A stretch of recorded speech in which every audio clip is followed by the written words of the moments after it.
Hello everyone. Today I will start your 16th chapter Earth is ours.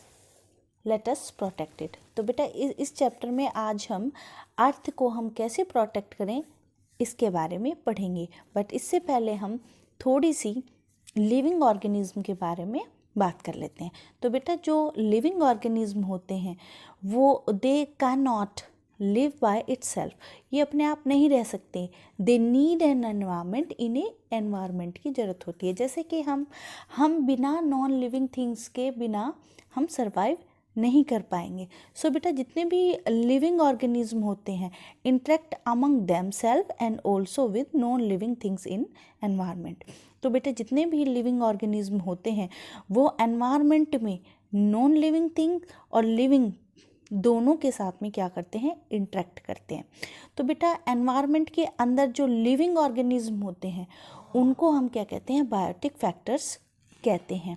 ऐसे ही जो non living things होती हैं environment के अंदर उनको हम क्या कहते हैं, एबायोटिक फैक्टर्स। तो बेटा it is a very important to know about biotic factor and abiotic factor.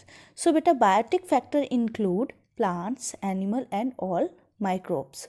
तो बेटा जितने भी एनवायरनमेंट के अंदर प्लांट्स हैं, एनिमल्स हैं और जितने भी माइक्रोब्स हैं वो हमारे क्या कहलाते हैं, बायोटिक फैक्टर्स कहलाते हैं।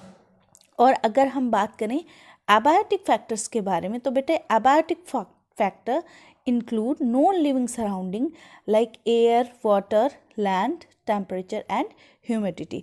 तो बेटा जितने भी जैसे ये हमारी एयर है, वाटर है, लैंड है और टेम्परेचर है, ये हमारे क्या कहलाते हैं, एबायोटिक फैक्टर कहलाते हैं। तो बेटा अर्थ के ऊपर दो तरह के फैक्टर्स प्रेजेंट होते हैं, बायोटिक फैक्टर और एबायोटिक फैक्टर। जब ये दोनों एक दूसरे के साथ एक हारमोनियस एसोसिएशन के साथ में इंटरेक्ट करते हैं तो इससे हमारा जो एनवायरनमेंट है वो क्या रहता है, प्रोटेक्ट रहता है। So we can say that बेटा we need the harmonious association of living and non living surrounding. So it is our duty to protect our environment, और ये हमारी ड्यूटी है कि हम अपने एनवायरनमेंट को प्रोटेक्ट करें। बेटा अब देखिए जब नॉन लिविंग और लिविंग के बीच में जो हारमोनियस एसोसिएशन ख़त्म हो जाता है तो बेटा एनवायरनमेंट भी क्या हो जाता है, डिसबैलेंस हो जाता है, जिसकी वजह से क्या है, हार्मफुल इफ़ेक्ट हमारे क्या है, लिविंग थिंग्स पे और नॉन लिविंग फैक्टर्स पे, यानी कि हम ये कह सकते हैं बायोटिक फैक्टर और एबायोटिक फैक्टर दोनों पे ही हार्मफुल इफ़ेक्ट होता है। तो बेटा पहले क्या था कि बिगिनिंग में man lived in complete harmony with the nature which include both biotic and abiotic factor. Starting में जो ह्यूमन बींग्स थे वो बायोटिक और एबायोटिक फैक्टर्स के साथ में एक बेस्ट हारमोनियस एसोसिएशन के साथ में वो जी रहे थे, यानी कि एनिमल और जो हमारे जो बायोटिक और एबायोटिक फैक्टर्स के साथ में, यानी कि हम ये कह सकते हैं कि लिविंग बींग्स और नॉन लिविंग बींग्स के साथ में पहले जो मैन था वो कोई भी अपनी ज़रूरत को पूरा करने के लिए उनको नुकसान नहीं पहुंचाता था। लेकिन जैसे जैसे उसकी नॉलेज बढ़ती चली गई, देखिए पहले जो ह्यूमन बींग्स था बेटा वो फूड गैदर करता था, फूड को इकट्ठा करता था, ठीक है, जगह जगह घूमता था और जहाँ जहाँ उसे फूड मिलता था फूड को इकट्ठा करता था। लेकिन धीरे धीरे क्या हुआ, उसने नए नए जो टूल्स हैं उनको बनाना सीख लिया, उनको इम्प्लीमेंट करना सीख लिया, उनको अप्लाई करना सीख लिया और फिर क्या हुआ, उसने एनिमल्स को हंट करना शुरू कर दिया, एनिमल्स को मारना शुरू कर दिया। After that he learn to make use of fire, उसने फायर को जलाना सीख लिया, उसने व्हील बनाने सीख लिए धीरे धीरे। तो बेटा जो मैन है, क्योंकि आप सभी जानते हैं कि man is most intelligent animal, जो मैन है वो बहुत इंटेलिजेंट एनिमल होता है। Step by step he gain knowledge in all the field, धीरे धीरे वो क्या है, सारे फील्ड्स में उसने क्या करना शुरू कर दिया, नॉलेज गेन करनी शुरू कर दी बेटा। तो फिर क्या होता है बेटा, हिज नोमैडिक लाइफ, यानी कि पहले क्या करता था वो फूड की खोज में, यानी कि he roaming here and there for searching food, ठीक है। तो फूड की खोज में वो इधर उधर घूमता था। तो उसकी जो घूमने वाली लाइफ थी, जो फूड को गैदर करने वाली लाइफ थी, वो धीरे धीरे कम हो गई, क्योंकि he become a food producer. वो फूड गैदर से फूड प्रोड्यूसर बन गया था, यानी कि उसको नॉलेज हो गई थी कि फूड को कैसे प्रोड्यूस किया जाए। He starting making his own shelter and started domestication of animals. धीरे धीरे उसने क्या किया, उसने अपने शेल्टर बना लिए, अपने घर बना लिए, और उसने क्या कर दिया, एनिमल्स की को पालना शुरू कर दिया, डोमेस्टिकेशन करना शुरू कर दिया। और उसने अपनी नीड को, as his need increase due to the growing population, और धीरे धीरे क्या है, उसकी पॉपुलेशन भी बढ़ गई, और जैसे जैसे उसकी पॉपुलेशन बेटा बढ़ी ह्यूमन बींग्स की, तो उसकी नीड्स भी क्या हो गई, बढ़ गई। And he started to exploit nature. फिर वो क्या है, नेचर को एक्सप्लॉइट करने लगा, नेचर से को क्या है, नुकसान पहुंचाने लगा अपनी नीड को पूरा करने के लिए। और क्योंकि जो नेचर है, nature is the supporter of life, ठीक है। और नेचर ही क्या है, हमारी लाइफ का सपोर्टर है, और वो उसी को क्या करने लगा, ख़त्म करने लगा। तो जैसे जैसे बेटा टाइम बीतता गया, man become more and more advanced in every field and ruthlessly started exploiting nature to satisfy his fasting growing need. बेटा जैसे जैसे टाइम बीतता गया, इंसान ने और एडवांस होता चला गया हर फील्ड में, तो वो नेचर के साथ में और भी बुरे तरीके से उसने एक्सप्लॉइटिंग करना शुरू कर दिया, यानी कि नेचर को नुकसान पहुंचाना शुरू कर दिया, अपनी जो उसकी नीड्स थी उनको सेटिस्फाई करने के लिए। तो बच्चों, due to the advancement in his knowledge, man started cutting down forest for construction of building, for making paper and for agriculture.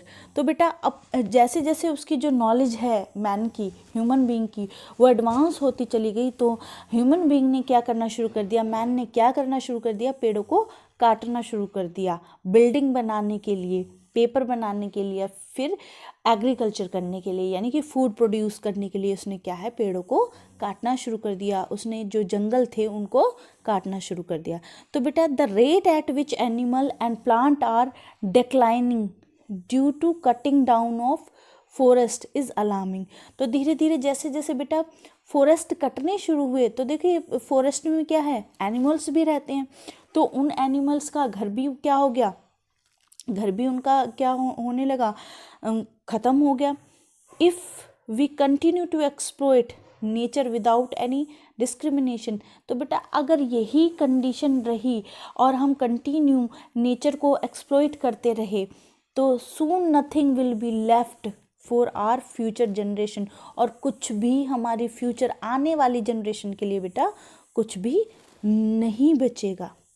So student, nature is our friend, nature हमारा friend होता है। Nature में जो चीज़ें हैं वो हमारी क्या होती हैं, नेचर की चीज़ें हमारी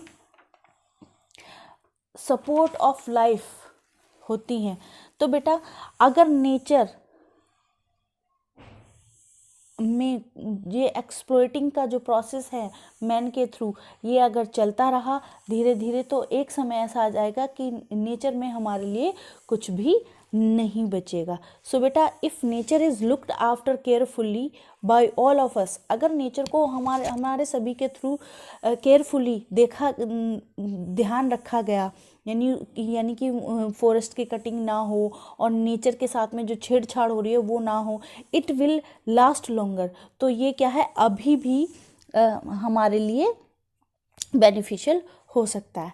तो बेटा आप सभी ने पढ़ा होगा कि जो प्लांट्स होते हैं, जो एनिमल्स होते हैं, दे आर इम्पॉर्टेंट, ठीक है, ये बहुत इम्पोर्टेंट होते हैं, क्योंकि इनसे हम बहुत सारी चीज़ें हमें मिलती हैं। जैसे we get many thing from plants, जैसे oxygen, food, shade, oil, perfume, timber, rubber, medicine, spices, ठीक है।